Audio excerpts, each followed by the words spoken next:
I'm sure you know by now that the First Descendant brought us an all new fellow system into the game, and it's actually super cool. So in this video, I'm going to give you a full guide on not only how to unlock him, I'm going to give you some tips to make that whole process a little less confusing, but also how to level him. There's some details around that I would love to share with you. And I have created this guide to help you along. Let's get into the details. Wait, did we just become best friends? So nice to meet you. I think you're cool. Hey, as usual, you can download this guide using the link in the comment section below.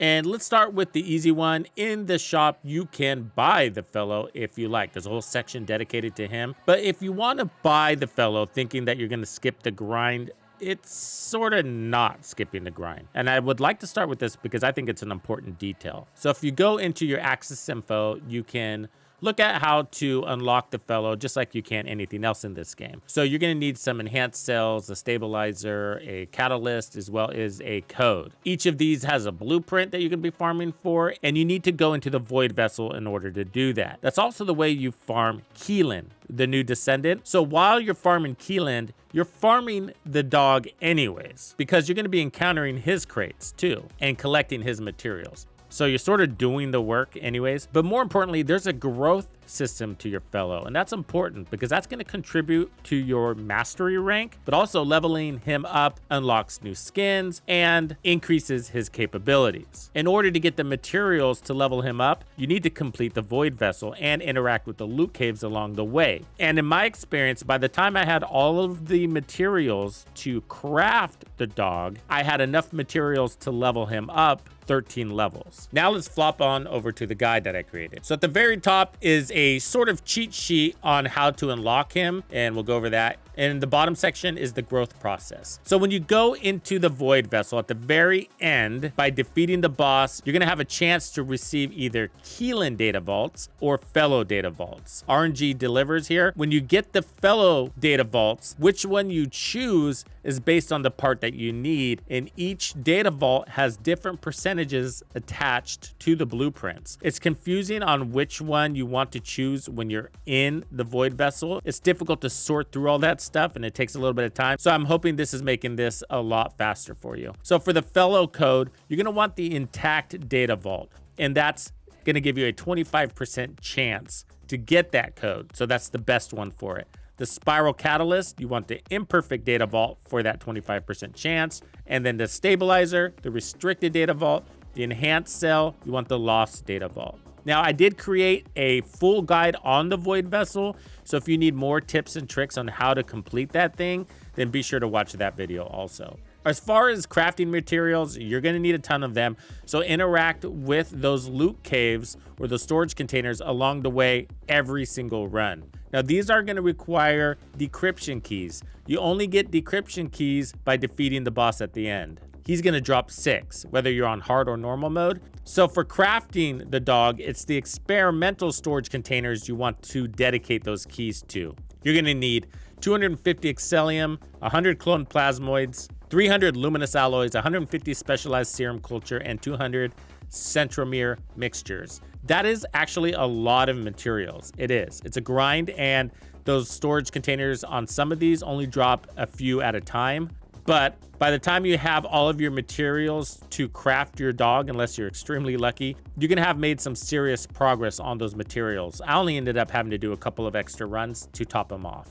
Each part takes about 8 hours to craft the dog. So once you get all your parts, you can have them in a day. So once your dog is crafted, you need to go into your inventory menu, and then there's a manage fellow section here. So you can name him as many times as you want, do that. Here it shows your levels, and then you can use or not use the auto dismantle system. And it's working pretty good. It's not perfect. It's a little bit buggy in the sense of he doesn't always dismantle things, but he's been relatively regular overall. You can program your system here. It's the same programming as if you were in your inventory menu. For example, I'm saying I want to keep every ultimate weapon level 100 or higher, and especially if it has a unique ability. Anything else, he can junk. For reactors, I'm saying level 100 ultimates. If it's enhanced, exclude from junk. If it's a purple reactor, he should be deleting it. So this is the part that's more confusing for everybody, the number of option matches. So it's saying that if one of these things matches, don't junk it. But I'm saying that both of these things must match in order for you to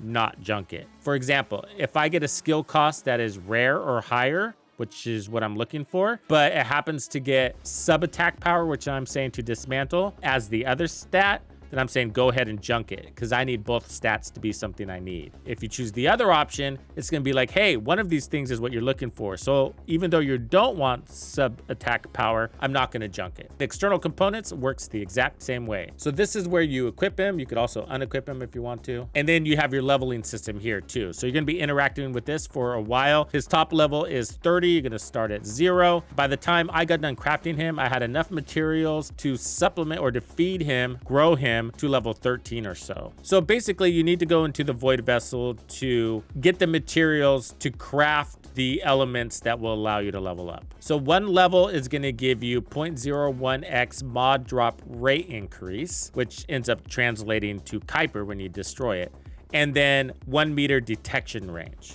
So you need decryption keys by defeating the Void Vessel boss. You're going to get 6 keys from him per run. And then these increase in rarity from top to bottom. So the least rare blueprint is going to be the fortified supplement. So this will give you 1,000 experience each. Now the experience per level for the fellow increases the higher you rank him. But the steps up aren't too bad. But either way, we want to look at our growth system elements or parts from the perspective of efficiency. So although the special synthetic calcium is more rare, it doesn't add anything special to your dog. It's just a more efficient way of leveling up the dog. And not just because it's giving him 2,500 experience each, which is at least a full level, but because it's costing the same amount of materials as the less rare or less efficient fortified supplement. The fortified supplement is going to give you 1,000 experience, and that's costing you 1 blueprint, 12 lectin acceptors, 36 adaptive proteins, and 120 ionized metals. The special synthetic calcium is going to give you 1.5 times that, so 2,500 experience for the same quantity of materials. So 1 blueprint, 12 lectin, 36 adaptive proteins, and 120 ionized metals. And this means less farming. But RNG is the dictator on whether you're going to get that or not, because you're opening up the same storage boxes, and that's where it's just up to chance. So back to the fortified supplement. The blueprint is going to come from the genetic storage box. These are the ones that are sort of haloed in a green color, but all of these are in the usual places, the same loot caves. And then the 12 lectin acceptors and the adaptive proteins and ionized metals, those are all coming from the special storage box, which would be in the same room in most cases. Either way, you're going to need decryption keys to open these. Each storage box is going to cost you 1 decryption key. The special synthetic calcium is the same deal. So you're looking for genetic storage boxes and special storage boxes. Now let's talk about the ultimate compound. This beast is rare, and it's going to give you 10,000 experience each. That's probably equal to about 10 levels, depending on where you are with your progression. I've yet to see one, and I've done so many runs, it's crazy. So the blueprint can also be found in the genetic storage box. And just so you know, the genetic storage box sometimes also delivers gold, which is sort of a disappointment. And then everything else is also coming from the special storage boxes. So this is ultra efficient, as you can see. For the same amount of farming, you're getting 1/3 of the way leveled up. Okay, and at the very bottom, I included the fur pattern leveling system. So at level 10, you're gonna get the protector skin for your dog. It's a fur pattern. At level 20, you're gonna get the stealthy. At level 30, you're gonna get the hunting. So I think a lot of people can miss this. So let me show you how to do that. So you're gonna wanna go to your journal, and there's the awards section, and then now a fellow section here. By doing these activities, you're going to be unlocking things like emotes and whatnot. You're also going to get some growth elements too, so don't skip out on that. But by reaching certain level points, you're going to be unlocking fur patterns for your skin. And it's basically that easy. You just have to come in here and claim it. So it's a little glitchy, but it's not bad, and it sort of works in your favor. So you might see that you're at level 20, but you haven't received or unlocked the level 10 fur pattern yet. And so what you have to do to fix that is just equip and re-equip your dog as many times as what not is registered in the system. So if it says that you've only done 8 levels on your dog, but you're at level 20, then that means you're gonna have to unequip him and re-equip him 12 times. It only takes a couple of seconds to do that. And the good news is that for some reason, with the same bug, I was able to unlock the wolf pattern, the hunting pattern, even though I hadn't reached level 30 yet. You can also customize your dog. So go into your inventory menu and then customize and then the fellow skin. So let's take a look at those patterns. These aren't dyeable, they're just selectable. So here's the base skin that you have. Here's the first one, the Albion Protector. You get at level 10. Here's level 20, which is the stealth one. It's got yellow eyes. And then the wolf one, which is pretty cool, has blue eyes. The white one, there is no intel on this, but it is cool looking for sure. So you can individually customize his head skin, as well as back attachments, and even his spawn. And this Howling at the Moon one is pretty darn cool. As far as body skins, this is his clothing, and you can dye this part. These outfits are available for purchase in bundle, and some of it you can also purchase individually as well. The base skin is also dyeable. Okay, so when it comes to adding levels to your Descendant, there's no real trick to it.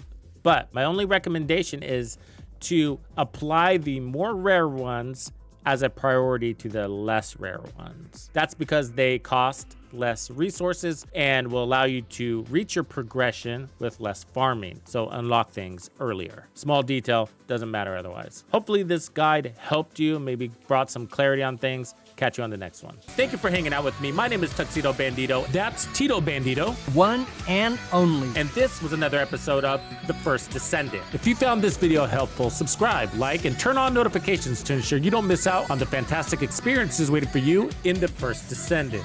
And if you like videos like this, check out the one I have recommended for you right here. If you have anything you want to see covered, be sure to let me know in the comments below. And thank you to all the channel members and donors who make everything possible. Tux Nation wouldn't be without you. When you buy or download anything for The First Descendant, be sure to use Tux's creator code to support the channel. Easy peasy.